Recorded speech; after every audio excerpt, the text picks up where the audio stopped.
Do you want to play an old-fashioned game that's now turning into a proper game on this podcast? Do you want to know how proper this game is? Sure. Now that I think about this, I'm wondering if what I'm saying is even right. Oh, I do. Okay, okay. At first, I was like, wait, am I prepared for this game? I think I am, and I am. Let's play a classic game of shit. Oh, nice. Rate the apology. So, do you want to play a game of Rate the Apology? Rate Of the course. apology. Okay. So, have you seen... I'm a little flat on that, but that's okay. It's not the greatest, let's be honest.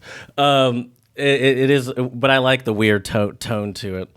Have you seen the new BMW iX? Of course you haven't. I know you haven't. No. You can tell me about it, though. Do you want, or you could just Google it? I guess I could just Google it. Because I would like to get have your a computer opinion in on it front before. of me. This is an apology issued by BMW. i8, you said? I said iX. Over, iX. it's a brand new SUV electric SUV that's not out yet, but they released images of their new electric SUV coming out in a few years. It looks kind of like that grill reminds me of what car company is that? I love that you went straight to the grill because people are not happy about it. Yeah, that grill is interesting. What do you think of it? How do you think it looks? Well, okay, so it's weird. So the body looks kind of like a Porsche Cayenne. It kind of looks like a Porsche Cayenne from the body. Yep. Let me see. I need to actually get a little better pictures bit. of At it least now. the angle I'm seeing from Google, just the shape of it reminds me of that. Okay. But then the grill looks almost like too big, like a pair of oversized reading glasses or something. They kind of look like buck teeth to me. You know? Oh yeah, I see that too. Yep. Especially since it's an electric car, so theoretically it doesn't even need a grill at all. So the fact that they went for the oversized one's an odd choice. But anyway, there's been a lot of so they released not for like airflow or something that they have the grill there. You don't need that kind of airflow on an electric car. It would be if it was a internal combustion, but still you probably wouldn't need it to be that big. Anyway, So the kidney grill, that grill you see on that BMW, is a staple icon of BMW designs, going back to forever essentially. But the grill's always been a lot smaller than this. And in the past, I don't know, I'm trying to think, 5-6 years, they've started enlarging this grill on other models, and a bunch of people are freaking out about it. So they released pictures of this new BMW they're coming out with, and BMW was they were in their mentions replying to people like, you don't understand good design, or like, no, they didn't say that, but they're like, sometimes, good design, new design takes time to grow on people. It's our designers took a bold chance to in the future, and it'll take, all this just responding to people. I'm like, this is an interesting look. So it seems like they had enough after a while. The internet is undefeated. If you want to get snarky with the internet, be prepared to face the wrath. Almost immediately after BMW tried its hand at an "Okay Boomer" meme in an attempt to clap back at critics of a newly released BMW iX, the Bavarian brand swiftly taken down by the internet. Critics slam BMW for getting hostile with its fan base, especially considering most of that fan base is made up of long-term customers, blah, blah, blah. The brand, they're disappointed in BMW's departure from its core brand values. As it turns out, those same fans don't appreciate BMW telling them to kick rocks on social media, and neither do journalists and critics. When BMW tweeted its now infamous "Okay Boomer" meme, we immediately claimed it to be a bad idea, agitating your fan base. So did they delete the tweet, or is it still out there on the interwebs? It's still out there. Well, okay, not the clapback. There's no clapback, but there's an actual. Oh, okay. Here's this. I should have just started with the actual thing. So, they actually. So a couple days after this car was released, they put out their own tweet.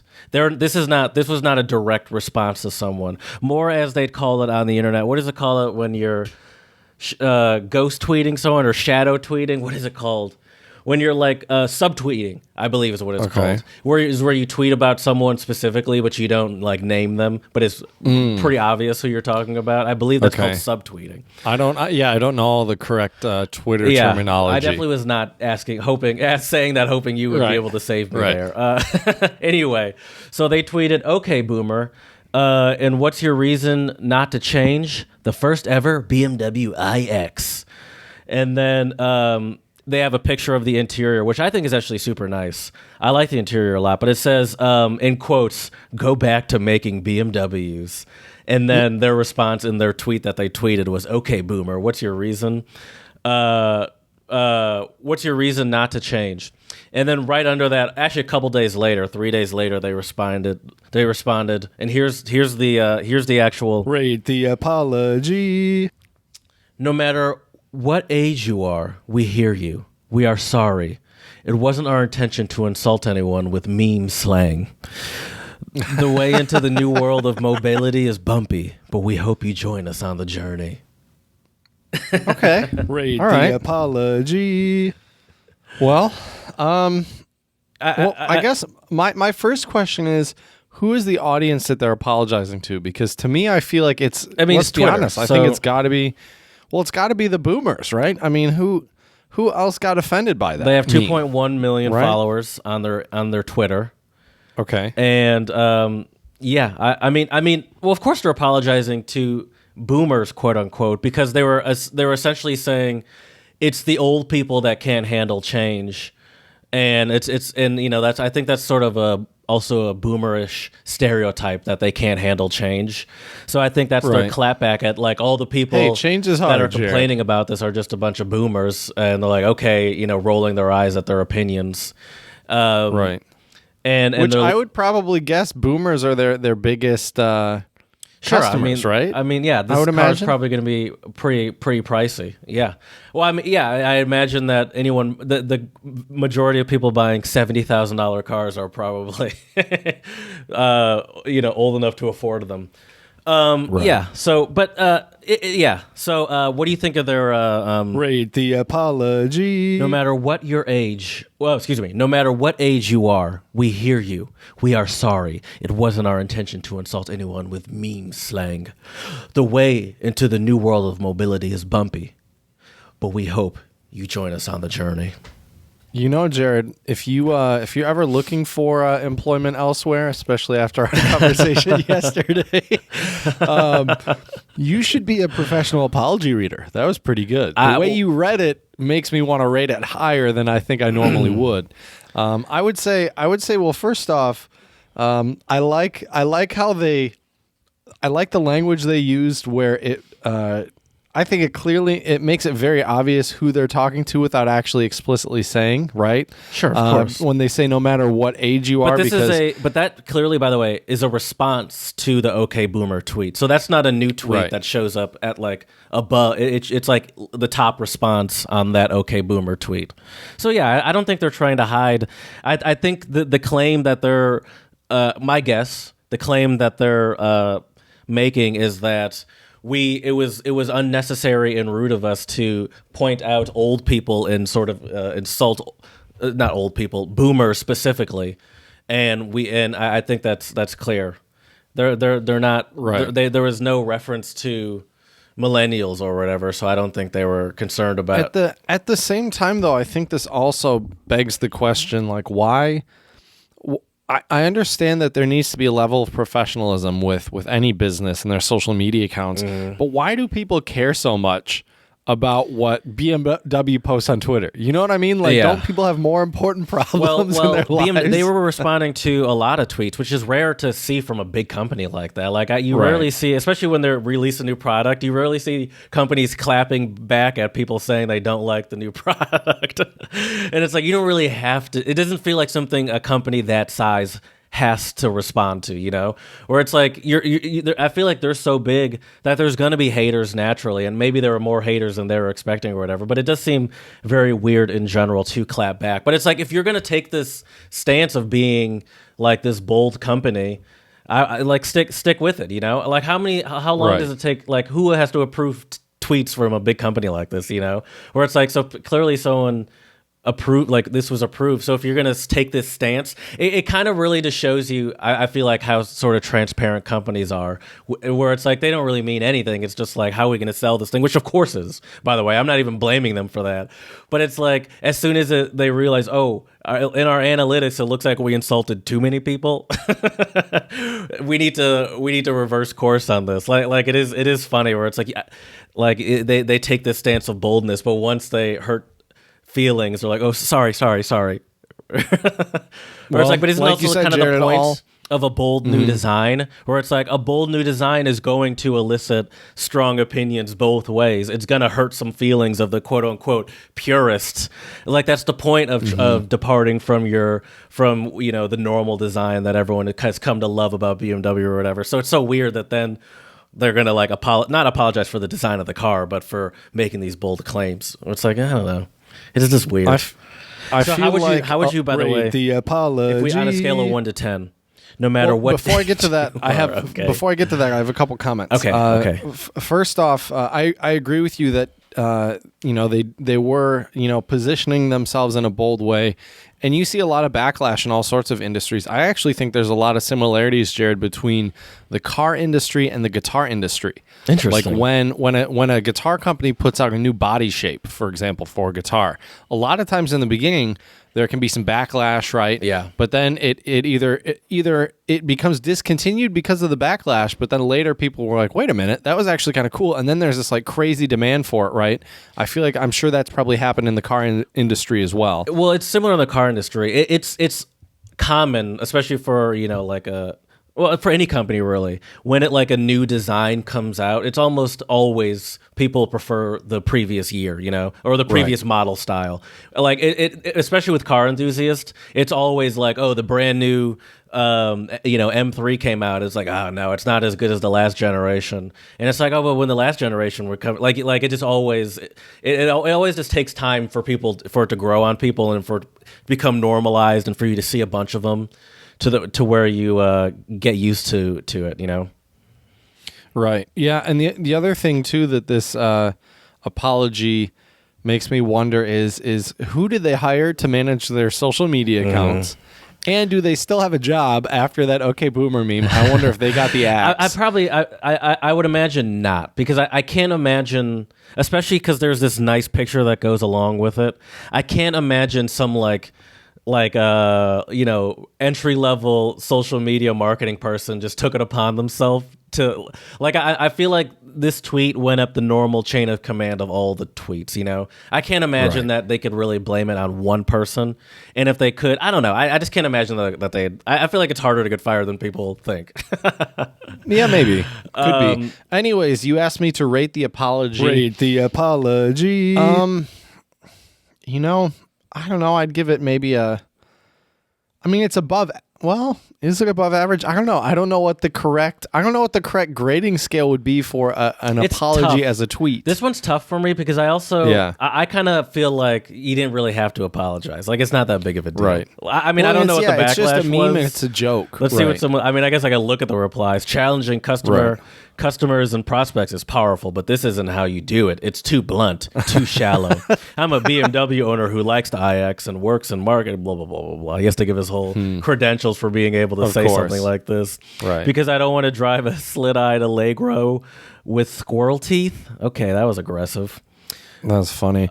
You know what this reminds me of too, though, Jared, is just when people apologize, and then it's kind of like, well, like you said, like did we really even need an apology? And yeah, I feel like some people, like, they're so out of touch with memes in general. It's like I saw a meme. This is kind of meta, talking about memes through memes, but I saw a meme the other day where on Instagram where it was like, what happens when you show your parents a meme? And it's like this old lady squinting. And it's like, who is that? Do you know them? Why are they doing this? And there's all these questions. It's like no, grandma, it's just a meme. It's just like a funny internet joke. Okay. I have an answer. I think I would give this I would rate this a 6. I think it's a solid apology. It covers all the bases. All the bases. But I think maybe a 5.5 because you can't do halves. Well, if it covered Fives. all the bases, wouldn't it technically be a 10, Jared? Well, if it covered all I the don't bases. like the way into the new world of mobility is bumpy, but we hope that you join us on That's the a journey. nice little I guess line. that's okay. It's okay. Has a nice ring to it. I'll keep it at a 6. I'll The only give him reason that. I give it a 6 because I think it's a good apology and it does cover all the bases. But the only reason I cut it down a little bit is all right, I'll give it a 7. It's because I don't think it's necessary. You know, maybe it's easy for me to. I don't think I'd get offended if I was a boomer. Honestly, it takes a lot more than that for me to get offended. Well, I feel like it would not stop me millennials- from buying a BMW. Or if I were like a Right. long-term BMW fan, I wouldn't be like, oh no, that's my last Right. BMW. Right. How I'm dare a boomer they? and I love BMWs. Right. Well, that would be like if they marketed something and if they used a meme that was like, "Okay, millennial." But that's the and then thing, you're right? like, well, Well, there goes my next BMW purchase. That's how people respond on social media, though. Like people are that blunt on social media, whether they mean it or not. They'll be like, "Well, I probably won't buy." Exactly. Here's one. Because they're Right. bloody ugly and strip mining rare material. Okay, by children is green, ethical, or pleasant. I can't validate that claim or not. That was just some guy. But anyway, he says removes BMW from possible list of next car. And I just imagine BMW being like, oh no, this one random person on Twitter says, Right. So I don't know. Well, Jared, That's why I so just you feel like gave- it's you- not necessary because it's like Right. Twitter is such a weird place that barely represents reality. Well, you gave your rating, so do you stand by your 6 or your 7? Not that it really I'll give it a matters that 7 much, but- because I think it is a good Okay. apology, and also maybe I'm just people are more sensitive to me. I understand that, so Sure. I don't want to take away that there is some validity, especially to a giant company like this making an apology. Okay. So I would I'll give it a 7. I would probably give it. Yeah, I'd give it probably a 6. Maybe on a good day a 7 because I think Today's they not did, a good they- day for Chad. Apparently, They did. That's right. I feel like they kind of read the room a little bit, So that's a good thing. They read the room.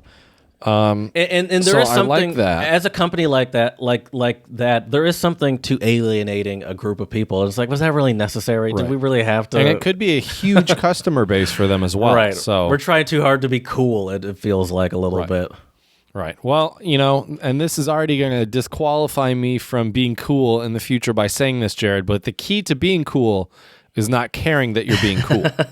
So if you're worried about being cool, you already lost and you'll never Exactly. There's nothing less cool than like clapping back at all the comments saying like, "Oh, it's ugly" or whatever. be cool. I don't think that's cool. unless it's Wendy's Twitter, because whoever unless runs you- that Twitter, they could do some good Unless you clapbacks. make it fun, but they all of theirs were like, here's one: in order to go new ways, you sometimes have to try new looks. That was one of BMW's responses. But that's not even they're already taking it too seriously. Exactly, and there That's were the a bunch issue, of those right. when the car first came out. This is just to the OK Boomer tweet. So and it's just like that's not funny. It's not like it's just like you're trying to explain why someone Right. shouldn't find your car ugly, and it's like that's not cool. It's like That's kind of like trying to explain a joke to somebody. yeah, exactly, Like the moment you have to explain it, it's already not cool and not funny. The moment you have to So- explain why this car is going to look good in 5 years or whatever, you've lost people. It's like you don't. Exactly. You shouldn't have to explain to me why something will look good. I'm looking Yep. at it. Yeah. Well, that's one of those things too, though, Jared. It's difficult because the appearance of stuff is really subjective. You know, what you might find what looks good or what you think looks cool, Sure. and what I might find could be completely different. But then the other thing is, though, is if that's what you're arguing about, I feel like be ready to get raked through the coals especially on the internet, because it's like it's so subjective that Yeah, I you mean know, there are plenty of people- cars on the street, and I'm like, I have no idea why you would buy that. Right. But I'm like, Right. they sell a bunch of them, so I guess they're doing something right. Exactly. So yeah. Exactly. That's too funny though. But yeah, that's interesting though. I didn't hear about that. I'm not really on the Twitter. I wouldn't Twitter expect you to sphere hear about much. it. Anyways, It wasn't like a huge news story, but I'm obviously It is deep funny, into the though. car world, so I see all Right. this stuff. right. That's cool. Well, Jared, I listened to a really cool podcast this morning. It's called, I believe it's called The Grail, by Dean Del Rey. And to be honest with you, I don't know much about this guy. He's a comedian, but he does, also has been in like the music world a lot. Right. Well, and he had for his first episode, it's not a guitar podcast, but his first guest was a guy named Grover Jackson, who was one of the kind of pioneers during the like late 70s, early 80s with like Charvel guitars back then, and then later he made his own brand of Jackson guitars. And I've had a couple Jackson guitars since I've been playing, and it was cool to listen to that podcast. And hear them, but they were also kind of talking about how like, guitars had a different look, and all that stuff. So it kind of, reminded me of what we were talking about with the BMW, crazy looking new guitar or new car, I guess, crazy new design. Dean Del Rey, he has another podcast, and I think he just had he does. AC/DC on it or something like that. That wouldn't surprise me. Which was a pretty big get that I saw on Twitter. Right. Do you want to do some? Oh, you have some shout outs, don't you? I do, yeah. I do. Spread a little love. So my first one goes out to the actually all of mine today, Jared, are I've a couple of them today, and more than a couple, actually, a few, I should say, and they're all in the U.S. I try to find ones around the world, but these were just too good to not bring up. So my first one goes out to the, I guess, the government of Tennessee or the state of Tennessee. They are offering something new called the Tennessee Promise, which offers free college tuition for high school seniors. So the TN Promise program provides 2 years, so it's only 2 years, but still, 2 years of free tuition to any of Tennessee's community colleges or colleges of applied technology, as well as a handful of four-year universities. And this is what I find great about this, Jared, is there are no income requirements or GPA requirements. The only requirement is that you are graduating from a Tennessee high school, and then, this could be good or bad, I guess. And that you're white? From a Tennessee high school, and you have lived here for at least a year. That's it. Once you apply, you're in. It's literally free money for college. Students are also paired with a volunteer mentor as well, which I think is important. I get that. Yeah. I imagine they're saying like this is for like we're trying to like grow, educate. I don't know. I guess I kind of get why you have to be there for a year. It's like we don't just want people coming in to take advantage of it. We're trying to like grow our local, the education of our local people, and sort of keep money and business and education within Tennessee. So I guess I kind of get that. Like, right. Just want people coming in from all over. And then it's going to muddy the waters. There's going to be a lot more people to pick, and then the people of Tennessee are less likely to get it. Right. Well, apparently this is interesting. I didn't even think about this, but I guess it makes sense, is that applications for colleges in a lot of places right now are way down. And one reason is, I guess, apparently because high schools are more virtual now, Jared. The high school counselors and the teachers haven't been having as many discussions, just like hallway discussions with their students about, have you applied to this school? Do you need a recommendation letter? Doing all that stuff. But I think this is a great program. Kids that don't have parents that are breathing down their neck, essentially, which is probably most. They're like it is. I imagine. I don't even know what month it's December or November. So it's like it's time to start thinking about college or whatever. Right. And not only that, but if you come from a family or a household where your parents didn't go to college, they're a lot less likely to know the process. What the steps are. Yeah. So when do you need to apply? What entrance exams do you need to take? Do you need or placement exams? ACT, SAT, all that the common fun application. Stuff. Remember that? Right. Yep. So, but I think this is a fantastic program offered by Tennessee, and Jared, if I'm unemployed, maybe I'll just move down to Tennessee and start working on becoming a guitar repairman. You got to work there for a year first. Technical. Yeah. Right. That's okay. I'm sure I could find a job and work Isn't there Tennessee for a year one of those places that is on your list of potential places you could go to? that I'd be happy living in? I think so. You think so? Okay. Maybe, but Maybe. I've only really driven through there. I'd have to actually spend some time there. But You just but like the when I've idea driven of- through, it's beautiful. Yeah, all Nashville, the music, man. yeah. Yeah, for sure, for And sure. we know your love for fried chicken, so that's Also true. Oh man, maybe it's a bad thing if I move down there. I guess. Speaking of fried chicken, though, Jared, Okay. this is kind of loosely related here. Oh man, I really hope this doesn't make this sound like a racist segue. But fried love chicken made it. me think of turkey, which Thanksgiving is coming up very soon. Both being birds. And Tyler Perry has offered Thanksgiving meals to 5,000 families on Sunday, and this would be the Sunday before Thanksgiving. Tyler Perry is continuing his long-standing efforts to give back to the Atlanta community. He's announced his studio will be giving out Thanksgiving meals to 5,000 families this Sunday. Wow. The event is being called TPS Giving, Tyler Perry Studios, of course, and they'll be giving out non-perishable food items and gift cards to families in need from 8 a.m. to noon. So I think this is great. There's tons of celebrities every year that use their platform and their money and their resources for good. And I know Tyler Perry is one of them that does a lot of charitable work. Yeah. Not only in Atlanta, but I think that's great. So shout out to you, Tyler Perry, and everyone working at little Tyler love. Perry Studios, offering these Thanksgiving meals for the less fortunate. I think that's awesome. Yeah.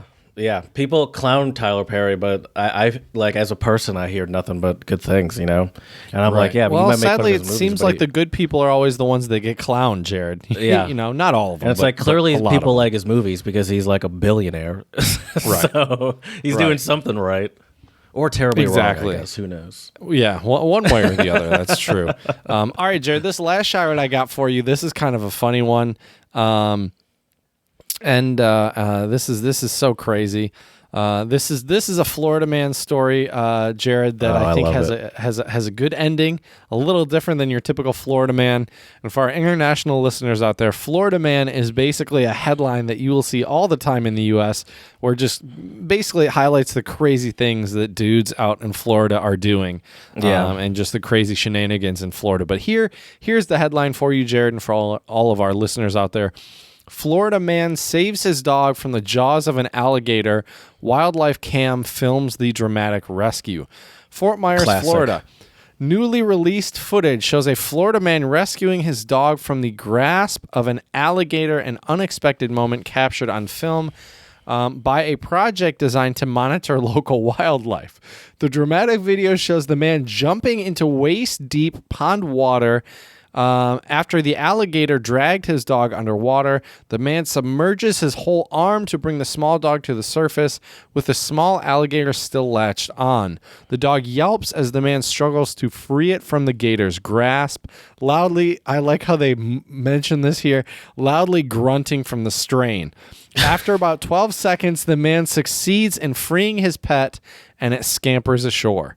The organization that captured the video says that the man and his dog are okay. So the footage, Jared, I know you're curious about this.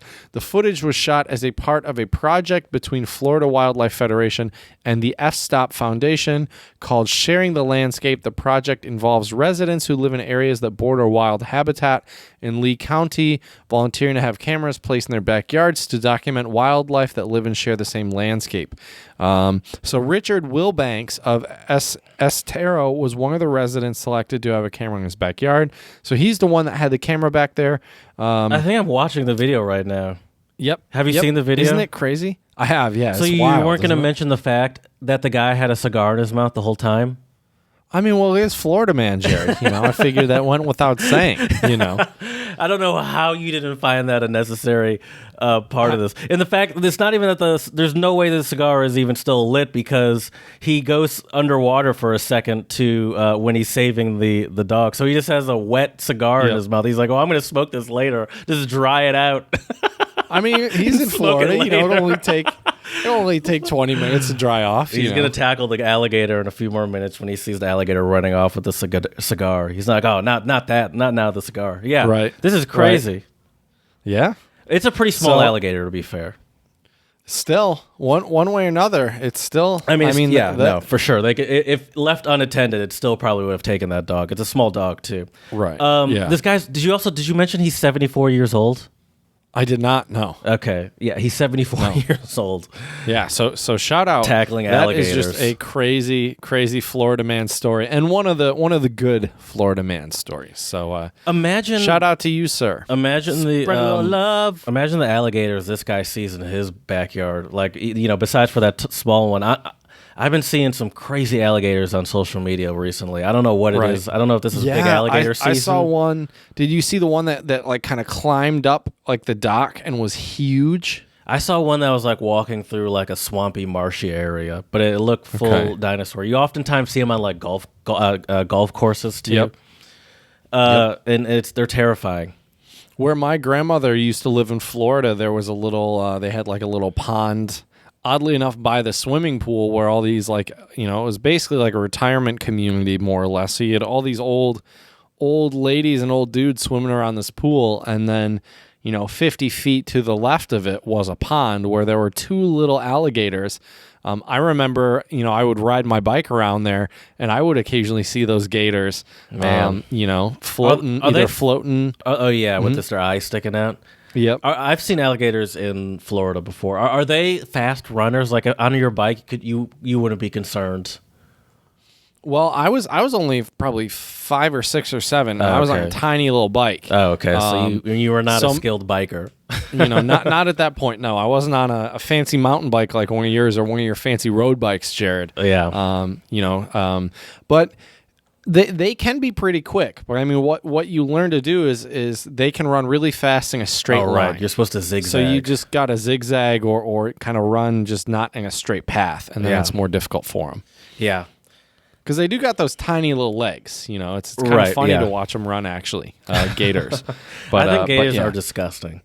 Really? I mean, not disgusting. I just think they're.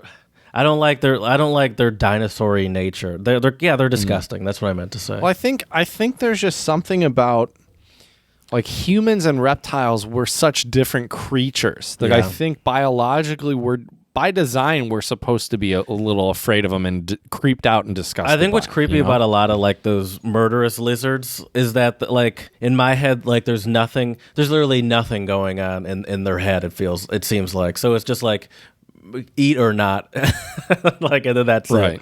I don't know, and it just seems so primitive, and especially since alligators, like I think it like they don't really have like they can live for like a long time, and they get really big, and they essentially just die because they can't, like, they get too big to feed themselves or something. I don't know, but they can live for a super long time and get gigantic, and I don't like it. I don't like it. Yeah, and there's a lot of them too. They are not endangered. Well, I think it depends on the species of croc or gator or whatever, but yeah. Well, Jared, I think you know what time it is. Time for some untranslatables, people. You better believe it. You better believe it. All right. Mind if I get a... Well, first of all, I guess I should... Well, our listeners should know by now, but if this is your first time tuning in, untranslatables are idioms, proverbs, axioms, sayings, phrases that don't translate one-to-one into English. And we are here, your certified untranslatable professionals, to figure them out for you. You betcha. So we are going to do that today. And I will get us started with some Japanese untranslatables, Jared. Let's see here. Why do you always you always insist on getting started, and then you're like, all right. Because you gotta give the audience you gotta give the audience a little bit of a moment to be on the edge of their seats here, Jared. Okay. So my first one is Japanese for you. Actually, all of mine today are Japanese, and my first one is, and we might have used this one before, but I think this is it's a funny one, and so here we go. Neko wo kaburu, which means putting on a cat. Putting on a cat? Mm-hmm. You're putting on a cat, Jared. Is that like you're being sneaky, or you're you're definitely trotting down the right or cat is it like path you're like pretending to be someone you're not, or you're like being mischievous somehow? I'm gonna give it to you. I'm gonna give it to you because you're so close that it's really. I'll make it a long distance ham horn. Right, exactly. But this power. basically means it's an expression when we are consciously trying to act sweet or look like we're on our best behavior. And a lot of times it's because so the reason why this they have this untranslatable, Jared, is because cats have a great knack of looking sweet, but then getting into all sorts of mischief, like destroying furniture or toppling breakable ornaments, and then looking like they've done absolutely nothing wrong.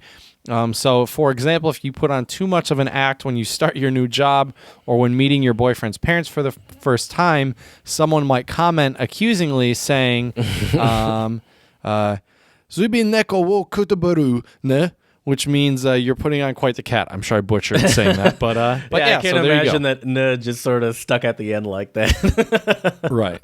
Okay, my untranslatables are Mandarin, and so is there? So all the symbols on top of the vowels, those are all going to be. That's tones. Okay, those are the tones. So if there's like an upside down, like an arrow pointing down on an eye, and okay, never mind. Well, here you can if you text me just the pinyin, the words with the I can attempt to read them. That's for true. you. That's true. I can attempt. I'm not confident enough in my Chinese skills to say that I will read them properly. I mean, I can obviously also I'll try to put it into the translator. I just want to see. Okay, so the first tone, Jared, is like an up and down tone, and that I can tell you that first word is you, ni, Yeah. ni pe zi yang. I think that's how you would say that. Ni pe zi yang.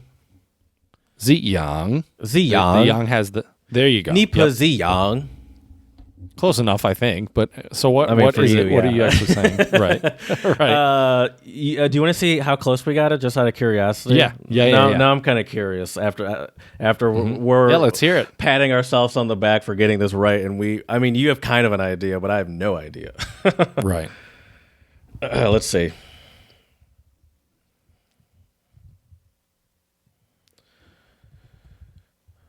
Okay, come on.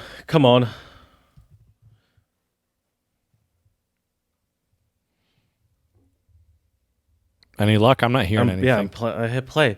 Hey, play. Oh, is it just? All right. Well, that was a big failure. Thank you for. I'm sorry for wasting everyone's time. You're good. That was a massive failure. No luck. Were you trying to play it through your phone? You know was why it's not happening? playing? Because my volume's all the way down. Here it is. It's gonna play right now. 你拍西洋 Ni pai zi yang. Okay. Well, and yeah, weird though. I've heard better translations where you can hear the 你 the 拍 tones a 西 little bit 洋 better. Okay. 你拍 Yeah, okay. 西洋 We were kind of close. What does it mean, Jared? It means to. You know what? I take back everything I said at the beginning of this untranslatable about you wasting time. You wasted probably all of quote unquote wasted a second and a half, and I wasted about a good 4 minutes trying to get that to go. Anyway, it means your skin looks itchy. Your skin looks itchy. Yeah. Is that like you can't sit still? Like you need to go do something. You got lots of energy. That's obvious. That makes sense, but no, it's not. That's a good Okay. guess, but no. You would say this maybe. Let me give you some situations where you might say this. You might say this in a bar to someone. Oh, look like you need to have another drink. You might say this at a concert to someone. You might say this You look like you're having a good time. the opposite. Oh, you look like you've had too much to No, drink. And it's you're having not. a It's bad not time. about No? booze. It's not about booze. Okay. You might say this as someone. Maybe if someone you're at said concert and someone maybe insults your girlfriend or slaps her ass, you might say your skin looks itchy. Or, You're looking for trouble, buddy. Sure, I'll give that to you. But it's more specifically is expressing a desire to beat someone up. Oh, okay. Oh, your skin looks itchy. Looks Yeah. like I need to scratch it for you. Yeah, there you go. Right. Yeah. I think our equivalent would be: Are you hungry? You looking for a knuckle sandwich? I don't think they've said that since the 40s, but it Probably is a good one. Probably not. Yeah. Yeah. I prefer the old school Western. This town ain't big enough for the two of us. That one's a classic. Yeah. That one's a classic. This town ain't big enough for the that? two of a us. tumbleweed floats by. Right, exactly. Wah, wah, wah. Exactly. Well, Jared, my next untranslatable is kind of related to this, to what you just said, your previous one. Mine is Japanese, and it is Kenya no Naka, which means dog-monkey friend or dog-monkey relationship. You can translate it kind of either way. Is it like people that like maybe like an odd couple, or people that don't really get along well? No. I would say, for example, well, us being here in Michigan, I would say that Michigan State Spartan fans and Michigan Wolverine fans are dog and monkey friends. They have like a love-hate relationship. Do you think there's a love relationship in there with MSU? Oh, and U of M? I see. I see. It's just like like rivals almost. But like super enemies. Yeah, okay, rivals or a super dog and enemies. What was the other animal? Dog and what? Dog and monkey. Oh, they're dog enemies? And monkey friend. Now, but this is a fascinating thing, Jared, and this is the reason why to any of our listeners out there, especially I'm talking to you more so the American listeners tuning in. This is why you can't put a blanket cultural thing on Asian cultures, because this is an interesting thing. So in Japanese culture, it for some reason that dogs and monkeys are seen in Japanese culture to be like enemies, and they don't get along at all, right? But then in China, with the Chinese zodiacs, they have like Year of the Dog and Year of the Monkey. And in Chinese zodiacs, actually, it says that if you're born Year of the Dog and your partner or your friend is Year of the Monkey, they actually get along really well together. That's like a Scorpio and a Taurus. I just made that up. Yeah, who knows what? Yeah, I don't know any of that astrology stuff. My ex knew all sorts of stuff about the astrology stuff, but yeah, but who knows? But I just thought that was interesting to share. That in Japanese culture, I guess this saying "dog and monkey friends" means like you're super enemies. Whereas if you look at Chinese zodiacs, they don't have a saying like this, to my knowledge. But it's just kind of interesting to talk about. Yeah, and I feel like I have no opinion on dog and monkey relationships. Right. So those are the cultural differences right there. My next untranslatable is also Mandarin again, and I'm gonna try it, and then I'll see what Google Translate has to say. Selang. That's what I'm gonna go with. Selang. Okay. Seiliang. Okay. There's two different voices though, so let me try the other one. Sailing. Oh, Sailing. Okay, and those were Sailing. What's the does it show the symbol above the vowels? It does, yes. There's a here, I'll just send it to you. But it means color-seeking wolf.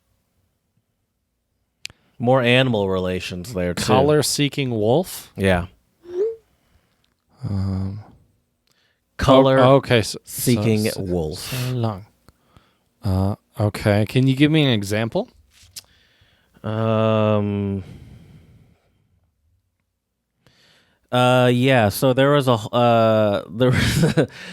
popular show in like the late 90s, early 2000s, I believe, maybe, all about color seeking wolves. Maybe a show about catching these color seeking wolves. Is it a predator? What kind of predator? Like an animal that? No, like a predator, like an individual that is interested in children. Now I realize this is weird timing, but oh no, hold on. Hold on. I still wanted. This is weird timing, but I'm gonna have to give you the ham horn. It is a predator. So let me just read you the explanation verbatim, because I found this explanation very interesting. This is verbatim from the site I got this from, by the way, just to be clear. Okay. If foxes are bad for women, then wolves aren't great for older men. This Chinese insult is used to label something a predator. Though often related to a sexual nature, it can also be towards anyone preying on the young. If an older male targeted a Jaibo Jaibo Jaiba Ilayan, little whiteface is what that translates to, then they might be a seleng, color-seeking wolf. That was the verbatim, and I was just like, I just need to choose this one just so I can read this to chat. Interesting. I've never heard of that before. That's really crazy. Interesting. My last one is Japanese. We'll see if I can say it. This is quite the untranslatable. I think you'll be able to figure it out pretty easily, Jared, but the Japanese, it just looks awesome. Okay, 1 second here. Let me give it one more listen, and I'll try to say it. Okay, here we go. Hasiori moimono woto tako toganai. And that, Jared, means never have anything heavier than chopsticks. Never have anything heavier than chopsticks? Does it Yep, essentially never. say like pack light?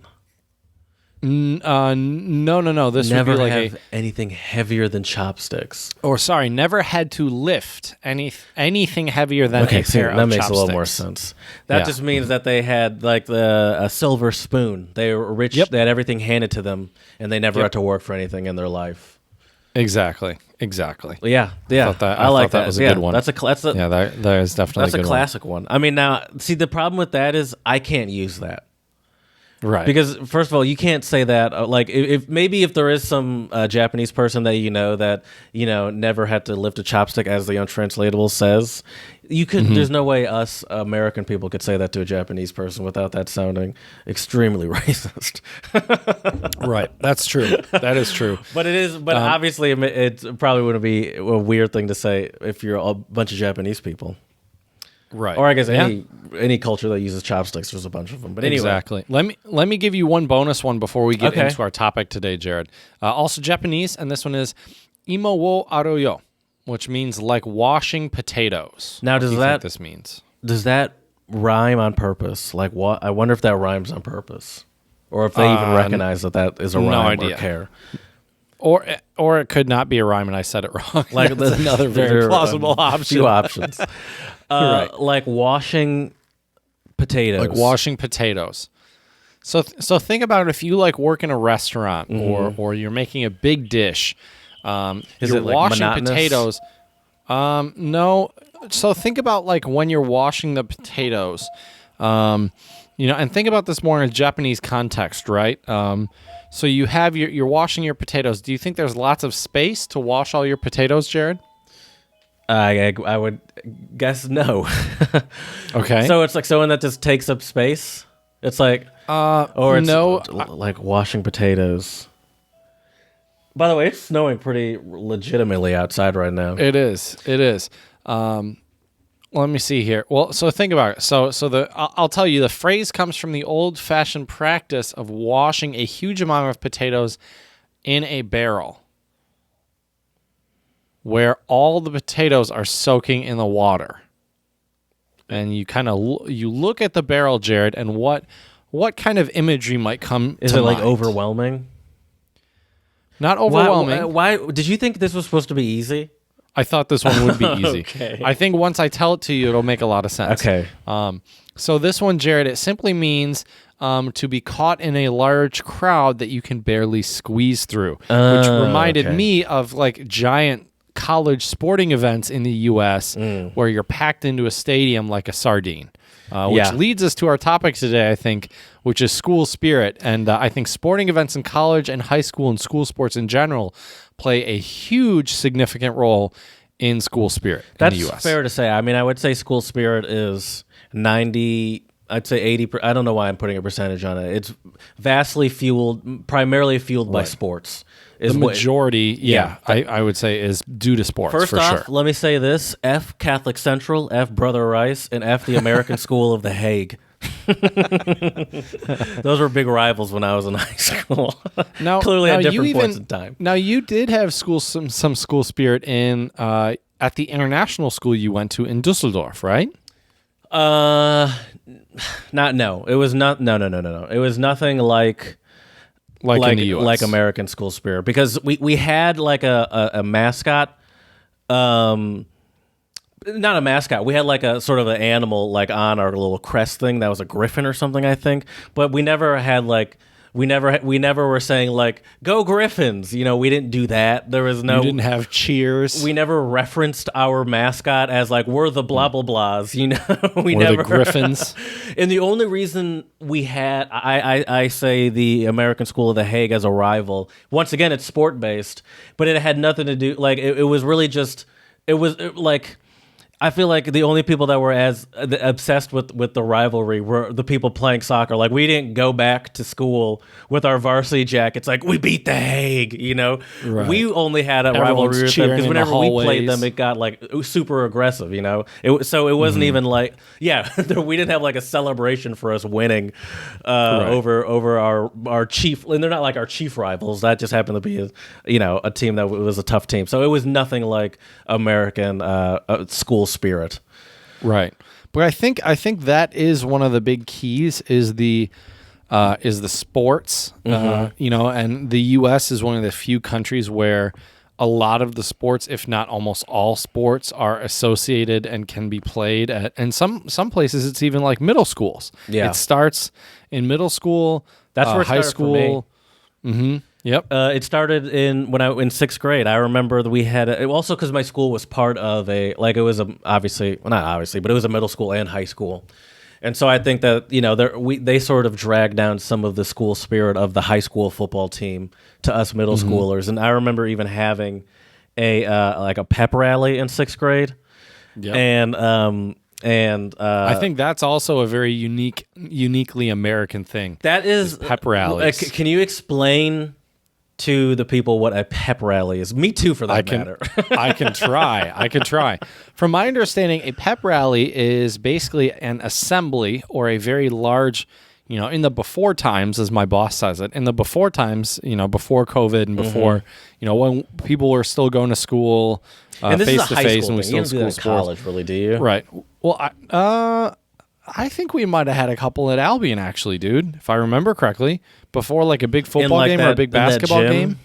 Maybe. Yeah, in the Kresge. Yeah, maybe you're I think right. so. Maybe you're right. I just don't think we were that crowd. We weren't. That's true. We just weren't. We that just crowd. weren't at any of them, and they probably didn't Right. call it a pep rally specifically, but that's Right. essentially what it was. Where they have like the band Right. play some songs, and the cheerleaders come and do a number, and the dance Right. team come and The do a dance number. team, Yeah, the pom poms or what? Yeah, Yeah. And so the big thing about a pep rally, I think, is to draw excitement around an upcoming sporting event. I mean, that's really the way I would describe it. Yeah. And so you have your cheerleaders there. You have your, you might even have like the captain of whatever sports team come out and give some speech. Yes. Maybe he's wearing his know. varsity jacket. Right. Brad comes out, and we're going to play the Eagles this weekend, and we're going to take it to them and win the homecoming game.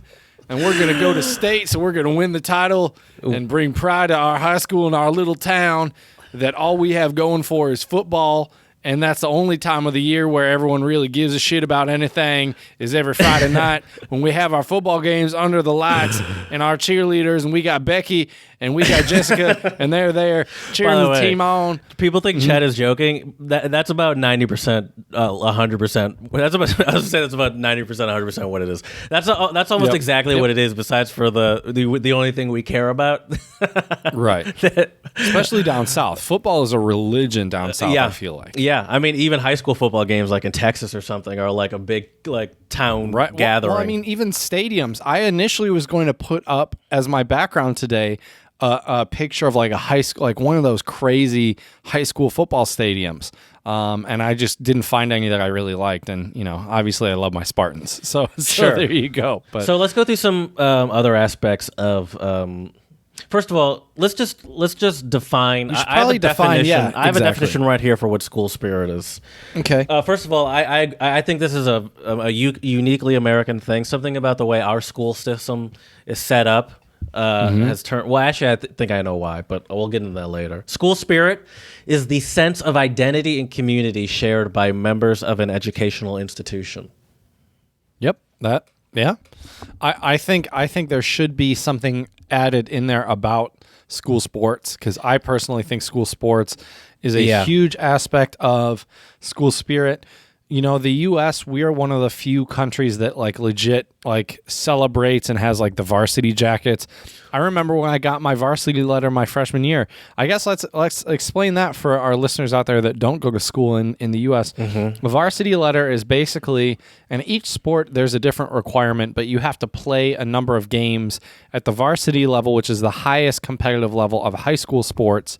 And if you do that, then you get your letter, which is something you sew onto what they call a varsity jacket, which is in your school colors. I mean, if you've watched any U.S. Hollywood movie about that has to do with like football or high school in general, the quote unquote you'll jock. probably see some So that's how they. I don't think I ever really fully knew that. So you the varsity letter is the patch, and then you put the varsity letter on the varsity jacket. Right. And the varsity jacket is the classic leather sleeves, and then the like cloth body part, and it's like a bomber jacket. Right. Which this is going to get me to my main point. I think the entire point of school spirit and the reason why, it's just the main marketing aspect of any school. Making and money, they make money. It's stuff. a money making aspect. Because all of this that I see just goes back to money. Well, and think about it. It's also, it's also advertising. Sure. If you have, especially if we're talking about these schools down south that have these really prestigious football teams, I mean, think about it. That could also advertise people to want to move to, your town, move to your school, do all that stuff. It's funny though, Jared, I still have my varsity jacket from high school. I mean, well, I guess why would I get rid of it, right? But you're never going to wear it, are you? Listen, that was a bad way to say it. We missed our 10-year reunion this year, actually. So would you have worn it to your reunion? That would have been hilarious. Maybe. Why not? Why not? I still have all my medals from tennis on there. You sew them onto the letter. The medals were so annoying because they would clink. They jingle. People would walk around jangle. with the clinking jackets. Like, I won divisionals, I won states, I won all the different levels you can win. I got a bunch of them on my jacket, not to flex. That's why school spirit would never have been a thing at my international school. It's because, yes, we have the sports aspect, and obviously, no matter where you are, sports are important. But we were so we had the international school thing, but that was a league where we played these other international schools like twice a year, So that wasn't the vast majority. We had weekend tournaments, twice a year or whatever. That wasn't the vast majority of our soccer playing. The vast majority of our soccer playing was against local teams, but those local teams weren't connected to schools. The way they did sports in Germany, at least. They're club teams. Where they're like, you just sign up for separate clubs.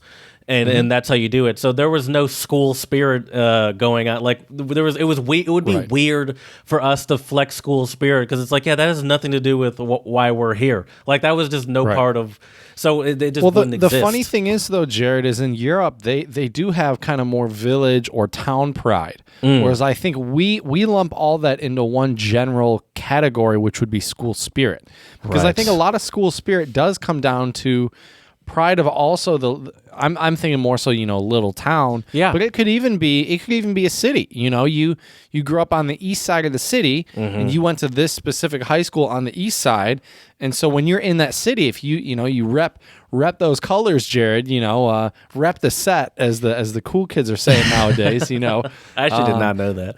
It does mean it has a significant kind of cultural meaning in a way. Yeah, especially if you like that's a town that you grew up in, and there is something too like there is something that I guess in America those people are kind of made fun of, but there is something too like those people that never leave their hometown, and they still like show up at the hockey games or the hockey games and the football games, and they're still like rooting, still wearing their old hat that's been sun faded. No kids, but they're 35 at the high school football game with their varsity jacket on. or their kids participated in sports like 10, 15 years ago, but they still live in that town and still. Actually, the kids are still there, and those are either they're like the coaches of the local teams, or they're the ones that always take it the most seriously and are getting kicked out of sports games.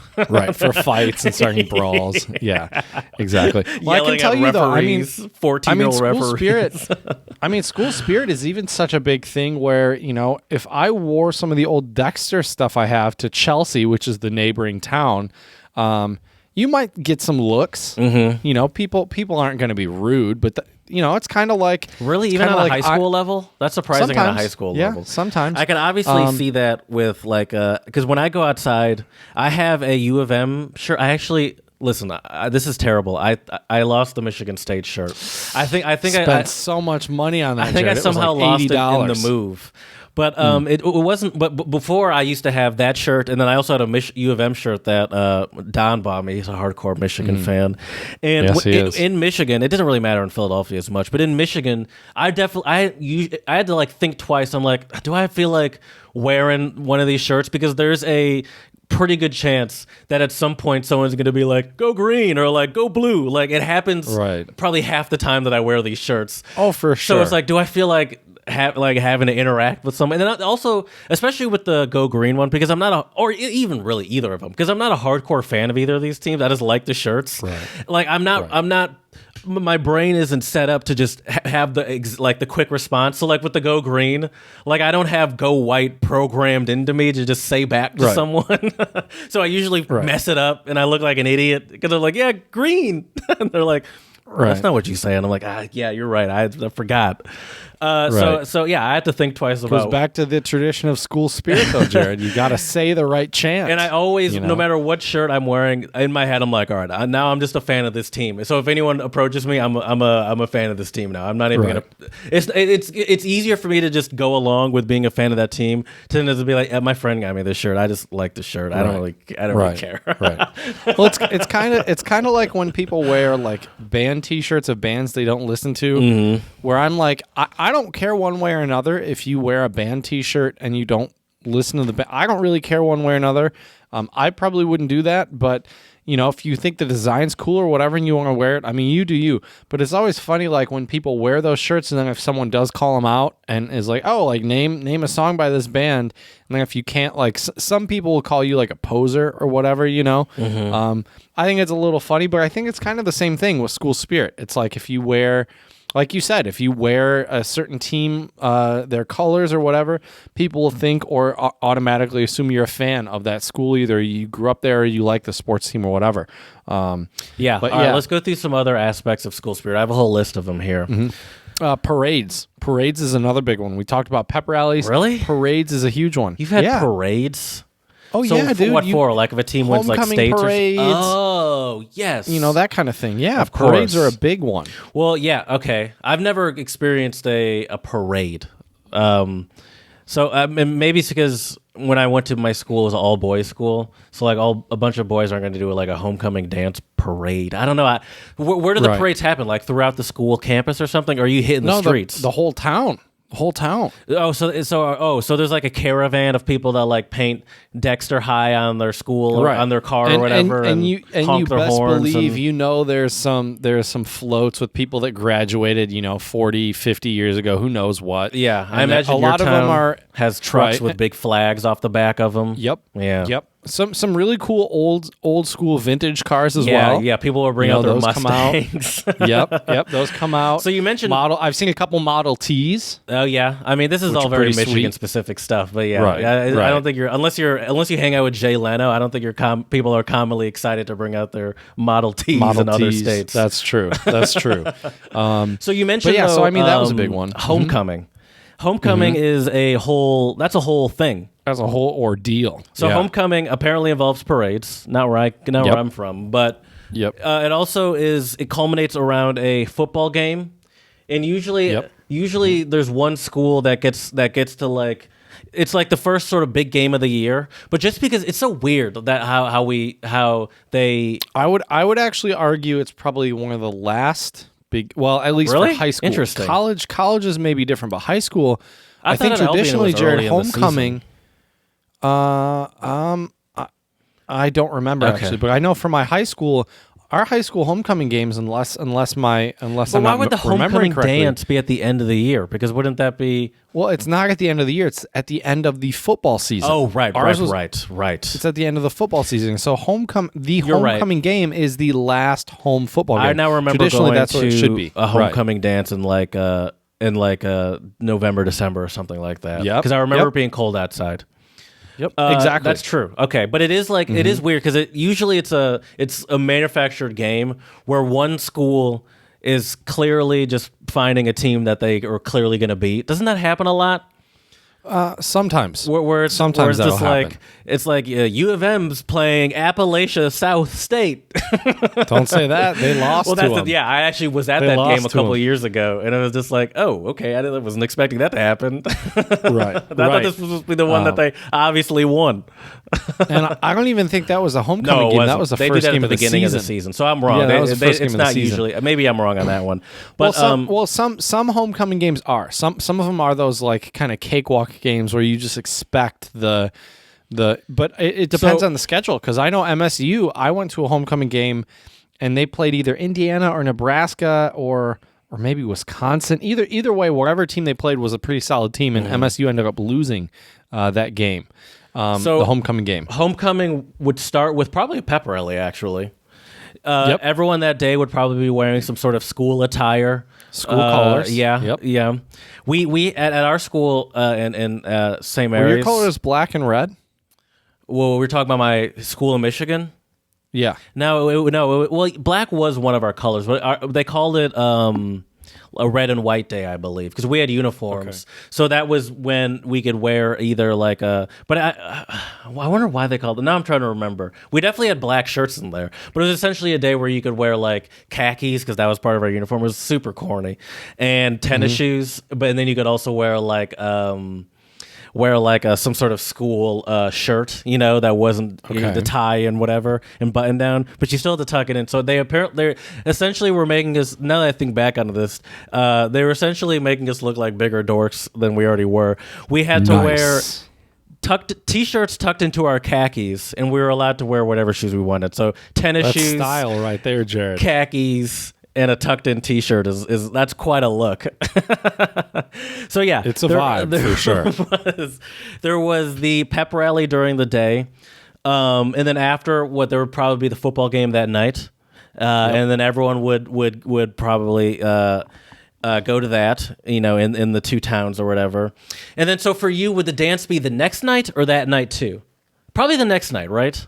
It's Saturday. Yeah. If I remember correctly, school dances were usually Saturdays. And school dance is already are sort of an aspect of school spirit that that well, you don't have I remember hearing the sentences like, "Oh, you don't want to go to the dance? Where's your school spirit?" I've heard that sentence before. Yeah, I guess so. I probably have straight too. up have heard that sentence. I was before. probably one of the people that didn't want to go to the school dance too. School dances are so funny though, dude. Especially the way kids dance now. Well, I can't even imagine. Yeah, I don't know how those now are school allowed. dances are school dances now. Are they just like everyone doing viral TikToks? Is that what school dances are? There's probably a lot of selfies being taken, but I just imagine like how could you?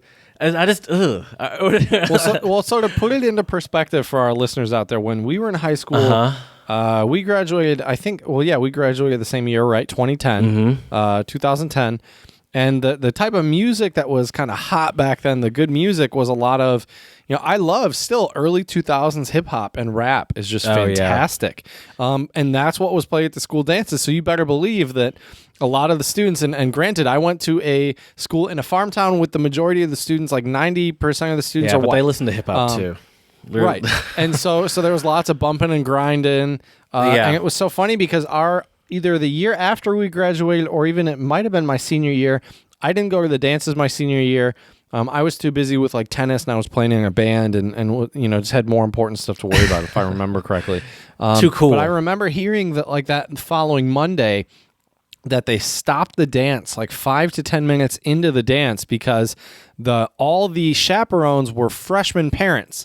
So these were parents who had not seen the way high school kids danced. They're like my and little then when they baby. saw it, right? When they saw these girls shaking their booties on these guys, or even just girls dance with other girls in a provocative manner, parents were not happy, and so they turned the lights on, cut the music, and basically go home. Well, they actually sent them home? Yeah. I went Yep. to that's crazy. I went to a Catholic school, and so they actually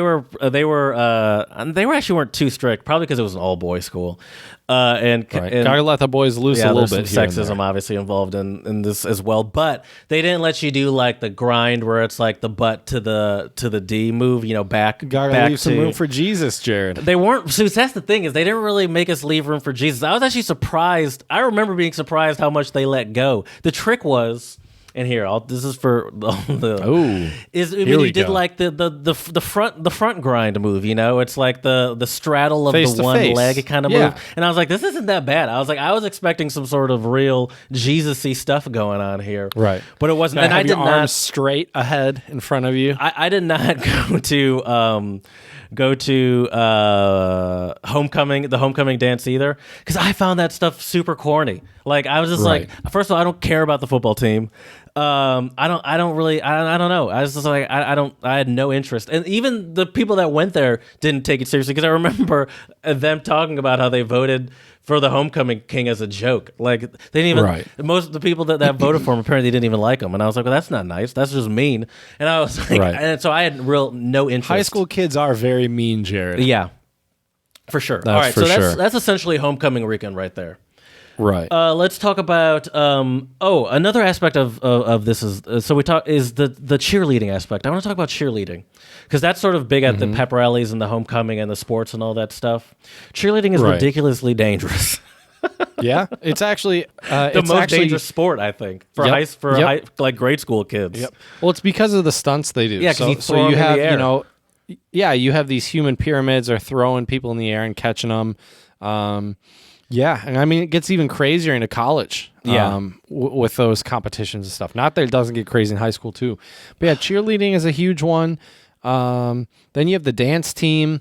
And I think the cheerleaders, it's more during football season. I could be wrong about this. I was not a cheerleader or on the dance team. It is I know it's interesting hard to that those believe are for two you, different, Jared. like, both of they are- those are for sports. Well, and then they have POMs, which is something different as well, I think. I've never heard of POMs. What's Pom that? poms. Oh. Yeah, it's so you have cheerleading, you have pom poms, and then you have the dance team. Well, pom-poms are the things that cheerleaders hold, I thought.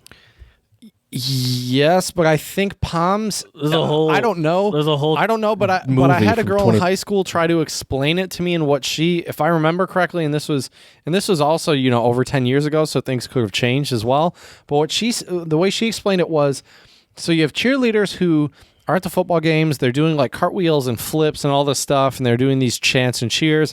Poms is basically a dance team that uses pom-poms as a prop with their dance moves, and then you have the dance team which does not use any pom-poms And they or just anything do like that. normal And they just do choreographs, dance, yeah. right. And they're like a And I think the halftime dance show. teams, yes, and the dance teams it's more for halftime and also for basketball. I think the dance team Probably is because of more inside during outside basketball kind of thing. season. And exactly. basketball's a winter Exactly. sport. And so Right. and cheerleaders are like constantly sort of keeping the hype up during Right. the Right. game, and they'll stop for a bit, come back maybe once a good play happens, or if they're trying to get strong defense. Get the crowd into it, have them chant. They'll hold up like those signs sometimes of people to yell like D on one side, fence on Right. the other side. Defense, Steve. So you're actually, right. I pulled up an explanation. You're actually, Whew. 1 second, Jared. Let me say goodbye to my uncle real quick. that's Chad's uncle that he just got Noise terrified canceling, Can't by. hear a thing. It was good to see Uncle Chuck. You take care, man. Yeah. All right, you too. Take it easy. All right. All right. Well, Uncle Jared, Chuck that's how left. you know you got some noise canceling headphones on. When I turned around and my uncle was right Chad, there. you so I was- terrified me. I was like, he's about to die. This is it. This is it.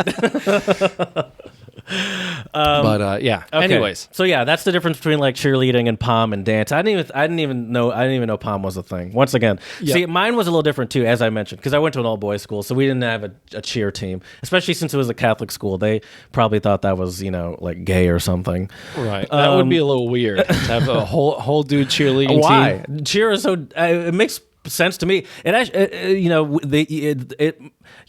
have the strength of people to throw people in the air. There are small people Right. at my school too, but yeah, I don't know. It's just I don't know. I mean, I think cheer in general is kind of I don't know. I'm not a big school spirity person, clearly, Right. and clearly you're not either. Actually, I pegged you for maybe a little bit more than me, but I don't even know if that's true. I would say I probably have a little bit more school spirit than you do. Maybe. Okay, what about mascots? Well, that's another huge thing too. I would say it's the mascots, and it's the school colors. Both of those are very big. Sure. So the mascot is the sort of the representation. What would you call a mascot? Symbol. The symbol of the school. So it's like it's a symbol, and it's usually an inanimate. It's an animal or a. My high school was a boat. It was a battleship. Or just something tough, or a like knight. Yeah, exactly. That's a big one. My high school was the eaglets, which is like a young eagle. Apparently, they're pretty tough creatures. I don't like the funny. Eaglets. Eaglet, yeah. It's like that doesn't sound tough. Yeah, just be the Eagles. Exactly. Yeah, why you got to be different? Just be the Eagles. We're little eaglets. Right. Yeah. I hope there's a mascot somewhere. The piglets. I think that would be great. And so the mascot is then there's someone selected from the school to wear that suit. And the costume, and usually during a sporting event, hang out with like the cheerleaders sometimes, or they'll go out into the crowds and another hype source. I have heard that the people who are mascots and they wear those costumes, I guess those costumes smell horrible. Oh, because they're hot. You sweat in them. And they're yep. I remember the guy that wore the mascot at my school. He would keep the head of the eagle on his passenger headrest, so it looks like there's a giant eagle head in his passenger seat. Now it's interesting though you mentioned that, Jared, because a lot of schools they try to keep the mascots anonymous, so people don't know who they are. I know at MSU there's a big thing like who's Sparty, and I guess what they do is when they graduate, they wear the Spartan boots underneath their gowns when they graduate. Jesus, which is kind of funny. I guess they also have a tattoo. I'm not sure where it is or what it is, but I guess if you're a Spartan mascot, you have to be willing to get the tattoo.